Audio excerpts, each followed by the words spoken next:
¿Y cómo lo conectas al tema de preguntar con la escucha activa?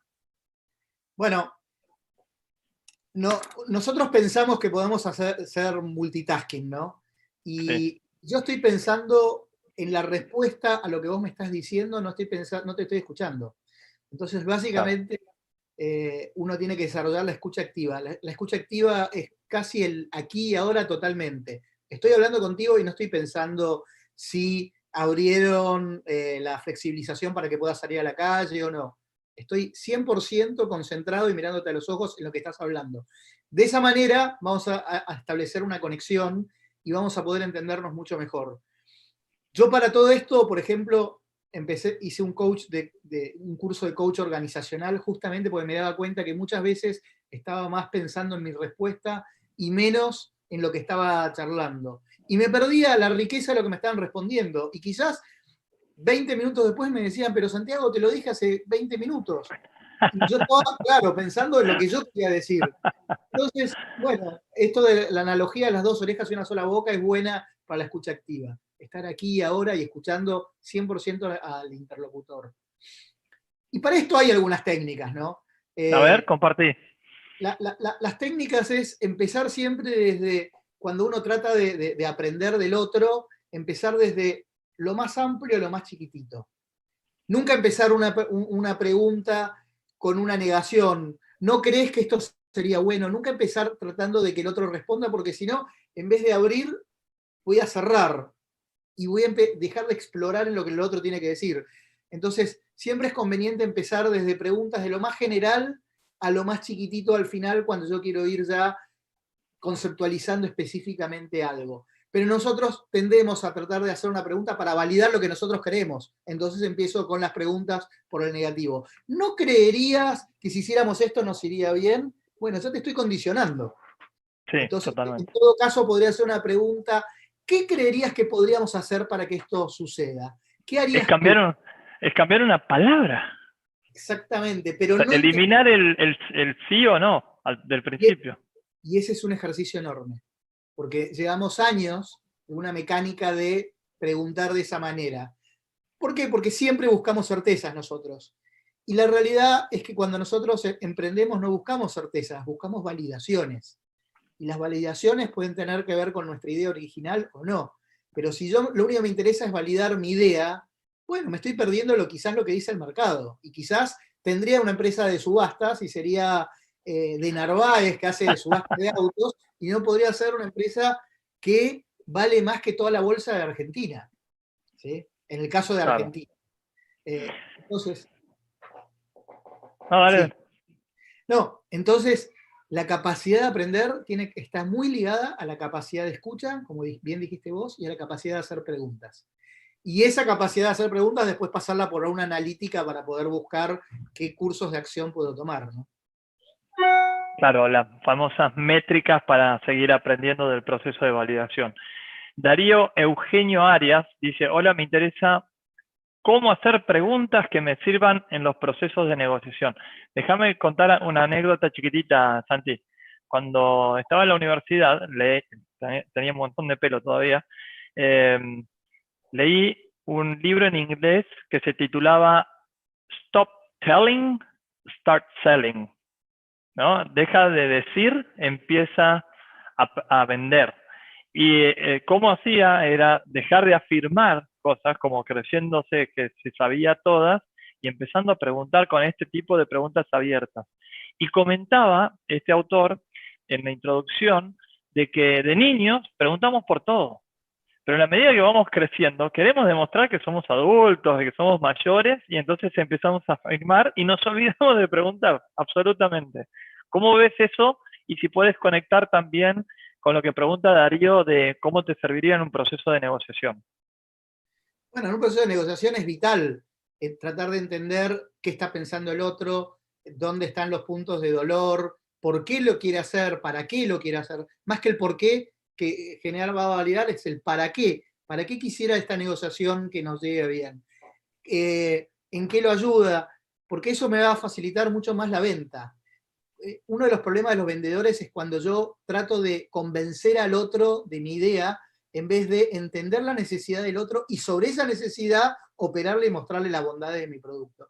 Lo mismo pasa con una venta de una negociación. Si yo entiendo la otra postura, dónde está parado, hasta dónde puede ir y hasta dónde puede no ir, bueno, ya sé en qué márgenes voy a estar y voy a tener chance de poder negociar en algo. Ahora, si yo voy convencido de mi idea y no pregunté, no investigué y no pude tener una idea de contexto, bueno, voy con los ojos cerrados y que sea lo que Dios sea, lo que Dios quiera. Entonces, para ser un poquito más sabios y para aprender, la gran palabra en esto es aprender, vale la pena tomarse los primeros 15 minutos de cualquier negociación, además de romper el hielo, de entender cómo van, para qué quieren esto, nada, entender mucho más y sobre eso poder uno empezar a plantear su estrategia de negociación. Espectacular. Hace un rato hablabas vos en tu introducción de la importancia de las preguntas para la validación. Sí. Vemos todo el tiempo emprendedores en etapas iniciales, inclusive los que pasaron el MVP, ya tienen su productito, pero también están evolucionando a descubrir cuáles son los canales de distribución de sus productos. En esa faceta, ya no tanto del producto, sino de los canales, ¿cómo utilizas las preguntas en ese, o mejor dicho, la mecánica de hacer preguntas para descubrir mercados, inclusive las preguntas que se hacen en el equipo interno? Bueno, uno debiera transferir esta cultura a todos, ¿no? Que cada uno, que estas dos orejas se vuelvan en 4, 6, 8, 10. Total, de cualquier manera, entender el mercado en un punto es entender por cómo mi producto está llegando al cliente. Si uno dirige una compañía, cada día está cada vez más lejos del cliente, ¿no? Y es muy difícil entender por qué me compraron, por qué me van a volver a comprar. ¿Compraron la competencia? ¿Cuánto gastan mensualmente? ¿Piensan gastar más plata mensualmente? ¿Hay algo complementario a esto? Bueno, la mecánica de hacer preguntas y crear una organización basada en hacer preguntas y una organización que aprende, quiere decir eso. Es que el cliente termina estando arriba y todos los canales están tratando de entender por qué, para qué, cuándo, cómo, quién, dónde. Y eso era algo donde yo quería ir. Es tan fácil como uno acordarse las 6 preguntas básicas que uno tiene cuando es chico, ¿no? ¿Quién, cuándo, cómo, dónde, qué, para qué? Tratando de seguir simplemente la intuición de eso, uno puede empezar a poner un plan de negocio en acción. ¿A quién voy a servir? ¿Cuándo? ¿Cómo? ¿Por qué canal? ¿Para qué? ¿Sí? No hay que ser un científico, sí hay que tener la curiosidad de plantearse esas preguntas y tratar de tener respuestas a esas preguntas. Entonces, hablaste de las ganas de aprender, de la curiosidad. Creo que indirectamente también mencionaste otros valores, como la humildad, ¿no? Tener la humildad de no ser el grosso que se las sabe todas, sino aquel que pregunta porque necesita absorber este tipo de conocimientos. ¿Qué otros valores crees que tiene que tener el emprendedor para aprender lo más rápido posible, crecer lo más rápido posible? Y en definitiva, hacer empresas que valgan la pena. Ser íntegro. No vale la pena tratar de buscar acortar un camino haciendo cosas que rompan el pacto con los clientes, con los empleados, con los shareholders, que se dice en inglés, ¿no? Con todo, o stakeholders, con todos los que están alrededor del proyecto. Entonces, si uno es transparente, tiene capacidad de aprender, es íntegro, empieza a poner todos los patitos alineados para que las cosas sucedan. Si todas las personas que trabajan conmigo me ven que yo estoy tratando siempre de buscar el camino corto, ellos van a hacer lo mismo con los clientes. Y en épocas de mass media como ahora, de redes sociales, eso se sabe muy, muy rápido. Entonces, que nosotros podamos mantener todos estos valores como un estandarte, debieran ser parte de la misión y la visión de la compañía, va a hacer que todos entendamos en qué lenguaje tenemos que hablar y de qué manera comportarnos de cara al cliente, de cara a los proveedores, de cara al resto de los stakeholders. ¿No te pasa de que te llaman para una mentoría de 30 minutos y se pasan hablando en los emprendedores 29 minutos? Sí. Y bueno, y está bien si es lo que ellos necesitan. Ahora, ¿Se llevaron algo o simplemente Ese desagotaron es el algo punto. que tenían? Sí, a mi modo de ver, y se los digo siempre, perdiste la oportunidad de hacerlo inversamente proporcional. 29 minutos de un tipo como Santi que te esté contando su experiencia de 20 y pico de años de emprendedor y te llevaste poco, un minuto.